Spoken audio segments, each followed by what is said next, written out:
Tinanggal na ng Kamara ang contempt order na ipinataw nito kina dismissed Bamban Mayor Alice Guo, Chinese businessman Tony Yang at Whirlwind Corporation stakeholder Cassandra Leong. Sila ang mga personalidad na naging malaki umano ang papel sa operasyon ng mga illegal na pogo base sa investigasyon ng House Quad Committee.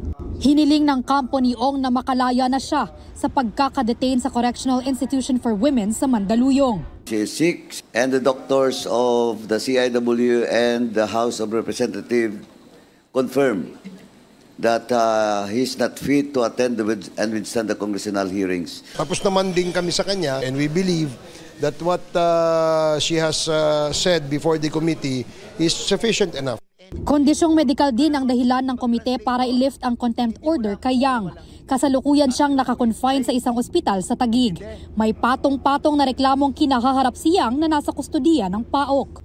Bagaman lifted na rin ang contempt order ng Kamara kay Guo, hindi pa rin siya makalalaya dahil utos mismo ng korte na sa Pasig City Jail si Guo ikulong para sa non-bailable niyang kaso ng qualified trafficking.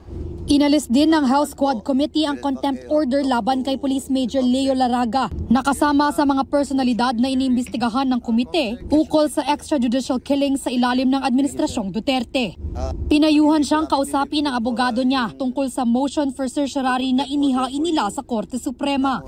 It's contradictory. He's asking us to lift the contempt order while he's filing a Supreme Court questioning the mandate and the powers and the authority of the Quadcom. He apologized for it. In the spirit of Christmas, Mr. Chairman, I move to lift the contempt order for Major Leo Laraga. Ipinresenta rin ang summary ng mga nagdaang hearing ng Quadcom na lalamanin din ng kanilang ilalabas na progress report.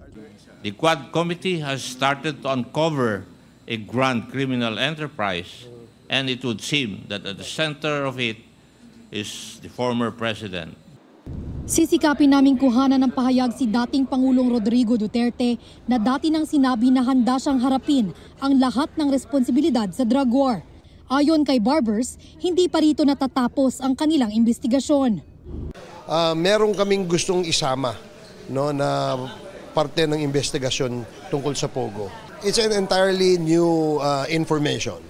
That's why we're trying to assess, no, and another witness is willing to, or probably will come out if he and she is willing to divulge whatever they know. Nasa 15 panukalang batas na raw ang kanilang binubuo kasunod ng kanilang investigasyon. Bea Pinlac, nagbabalita para sa GMA Integrated News.